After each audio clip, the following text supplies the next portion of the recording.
If I wanted to, I could change everything in just 1 second. All he held was an old worn-out bag, but what was inside could destroy a life, or save one. The person who hid it, not just anyone, and the man who found it had no idea. His biggest test was just beginning. What would you do? Stay till the end to uncover the truth? The rain fell in torrents, a merciless shroud over Clay Walker, as he hunched beneath the hood of a black Range Rover parked outside his small-town garage.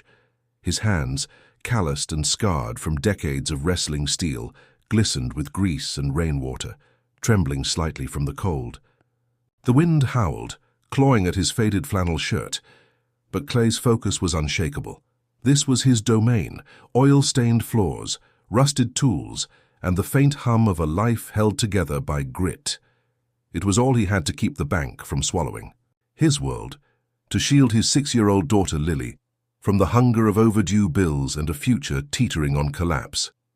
Clay was a single dad, a mantle thrust upon him by tragedy.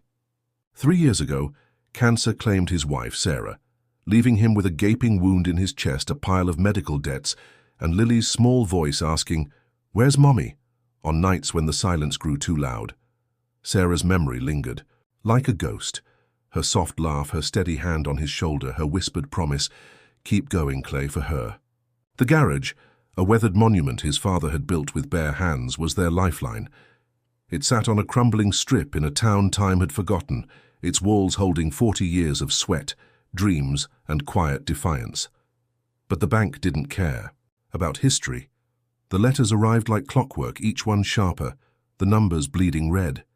Clay worked harder, his broad frame bending under the weight of it all. That afternoon, the Range Rover rolled in, its polished exterior a stark intruder in his gritty world. Its owner stepped out, a woman in stilettos and a tailored coat, her presence radiating wealth and disdain.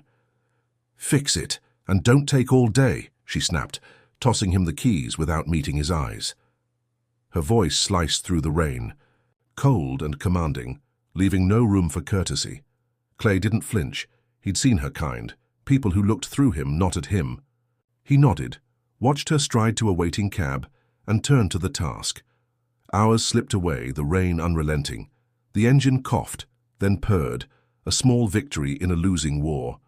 As Clay wiped his hands on a rag, his gaze snagged on something odd, a duffel bag wedged under the passenger seat.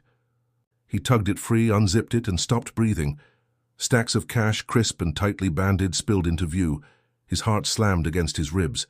This wasn't spare change. It was a lifeline, enough to bury the